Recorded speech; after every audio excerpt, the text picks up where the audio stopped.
আজকে হচ্ছে 17ই রমজান। এই রমজান মাসে মানে ইফতারি দেখাইনি আপনাদের কোনো, কারণ হচ্ছে আমি কোনো ইফতারি বানাই না। চিড়ে আর টক দই, মেয়ে কোনো মানে কী বলবো, পেঁয়াজু, আলুর চপ, বেগুনি এগুলো পছন্দ করে না। খেজুর শরবত আর হচ্ছে টক দই দিয়ে চিড়ে খাই।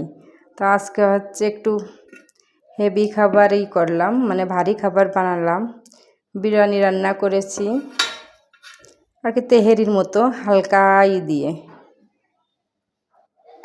তেল মশলা দিয়ে, গরুর মাংস দিয়ে। আর মেয়ে হচ্ছে দেখেন এত সুন্দর করে শসা কেটেছে আর টমেটো, দেখে ভাল লাগছে। আর আজকে কয়টা পেঁয়াজু বানাইছি আমি, হচ্ছে খাবো। মটর কলাই আর হচ্ছে মুসুরির ডাল দুইটা মিক্স করে বানাইছি। আল্লাহ হাফেজ, সবাই ভালো থাকবে।